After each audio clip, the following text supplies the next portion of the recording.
Welcome to Tabletop Gaming with Juice. I'm Juice, and this is the Chapter 4 review of the Dungeon Master's Guide for D&D 5th Edition.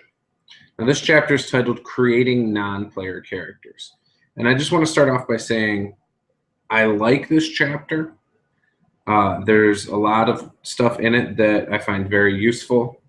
I do, however, find that it is lacking some things. So with that said, let me just dig into it. The first page of it is talking about designing NPCs. And this section I think is really good. It talks about detailing the NPCs and how you only need about 10 sentences to make a very good NPC.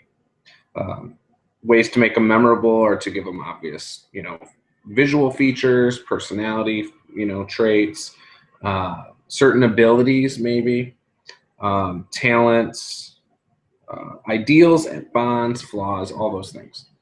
And I think any DM can agree that, all those things do make up an interesting NPC. You can have the greatest stuff written on paper, though, and if the DM doesn't, portray it or describe it well, then it's not going to be a memorable NPC. Now, it does state that even though you want to think of what attributes the character might be great at or really poor at, you don't need to stat out a full NPC. And I agree with that. Too many times, you see new DMs sitting there and fleshing out a full NPC, starting with a character sheet and then the personality and the background. Really, all you need to do is jot a few things down on a piece of paper, and that's it.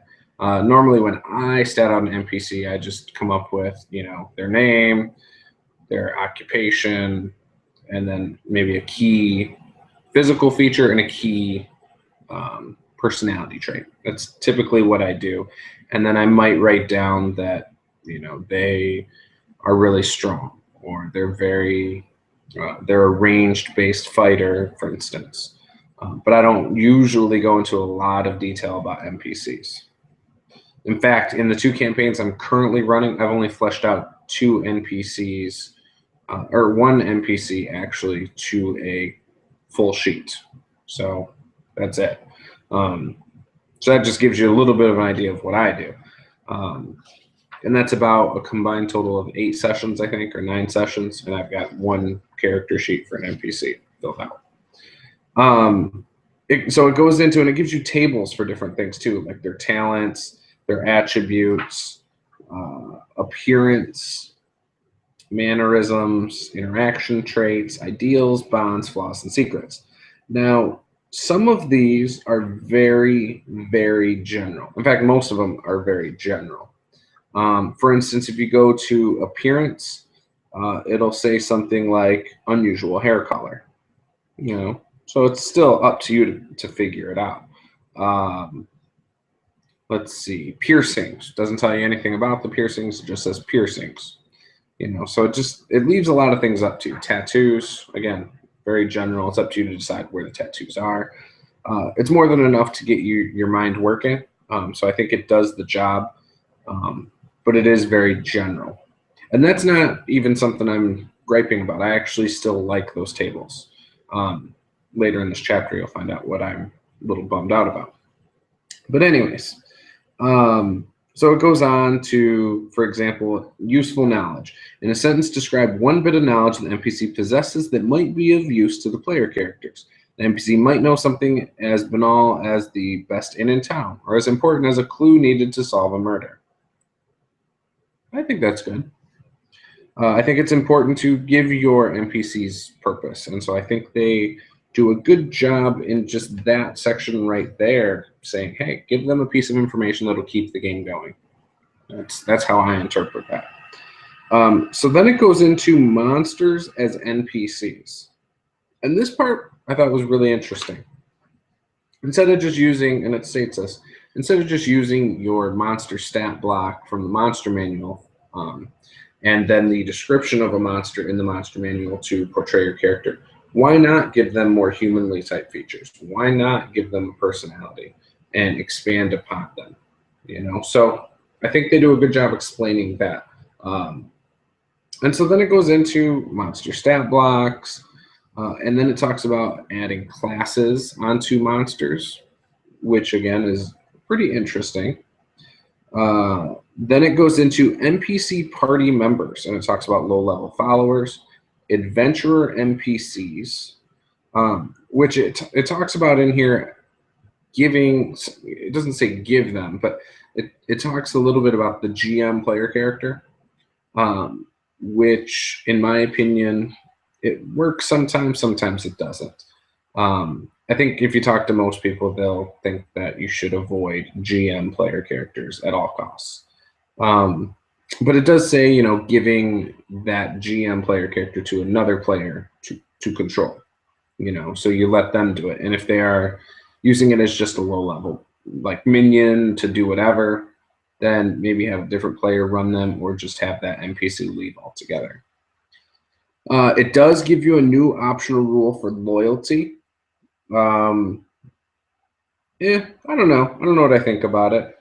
I mean, I guess I'd be okay with it. I haven't tried it, so I can't comment on it too much. But hey, if you want to, you know, add that to your game, that's completely fine. It then talks about contacts, which, you know, for instance, in the player's handbook, you can have contacts in different things. Like if you're a noble, you might have contacts in the court. If you're a thief, you might have Thieves Guild contacts. And so it talks a little bit about that. Patrons, hirelings, and extras.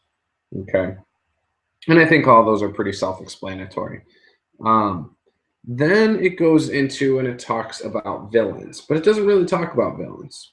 All it does is say, hey, feel free to roll on these tables for your different things. And so one of them is the villain scheme, villain's methods, and then the villain's weakness. The weakness, I think, is really cool. The other stuff is okay. Nothing special, in my opinion. So for instance, say you roll, I think it's a D20. So you roll a D20 to figure out their main thing. Or no, I'm sorry. For villain scheme, you roll 1d8 and each one has a subsection. So for instance, their scheme might be passion. Under passion, you roll a d4 to determine what the actual passion is.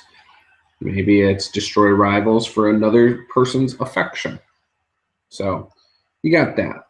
Then under methods, you roll a d20. And under that, it'll have a subcategory. So say you roll a 14 for politics. It has a d6 underneath that.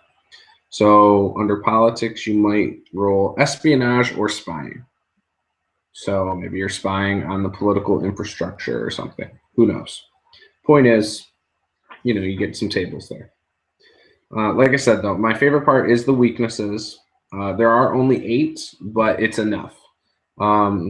And they cover, I mean, like I said, they're pretty broad. They cover different things. So, for example, a special weapon deals extra damage when used against the villain. You know, so that's decent.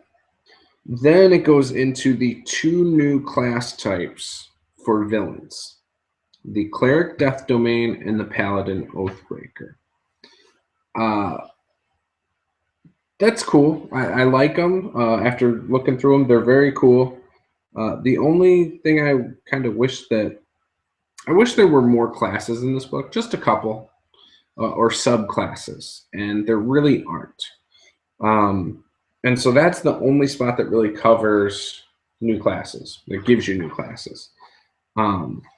So a few things that I feel are lacking. Not a lot about villains, how to create interesting villains, how to make your villains, you know, the likable, lovable bad guys that they want to fight or anything. There's really not a lot about villains. And for DM's guide, I think that's, I guess, a missed opportunity. You know, your villains are what keep your players, you know, going, in my opinion. A good campaign can be made with a good villain. You know, it can be ruined with a really poorly done villain. It's like, oh, that was it. Okay. So anyways, that's just, you know, some of my opinions on this. It's still a very good chapter. It's good for various reasons. It's got a lot of tables for us to roll on again, a lot of inspiration for DMs. You know, I mean, this book is packed with inspiration. You know, for me, you know, there's so many things I want to do in my game. Luckily, my next game is not until the 20th of this month. Well, other than encounters, but then I'm kind of running a set adventure pretty much. But there's a lot of good inspiration in this book. So I highly recommend it, like I've said, to any new DMs. I'm about halfway through this book, and I stand by what I've said. It's a good book. It's great for anyone running 5th edition. If you're running other systems and you know you're considering picking it up for just the readability and stuff, that's good too. But if you're running other systems and hoping this will be the best tool for your game, it's probably not. You know, so anyways, that's all I really have to say about this chapter. Be sure to like, comment, and subscribe. Check out rpgjuice.com. Check out my Twitter, Tabletop Gaming with Juice. Check out my Facebook, Tabletop Gaming with Juice. And then my YouTube channel, obviously, Tabletop Gaming with Juice.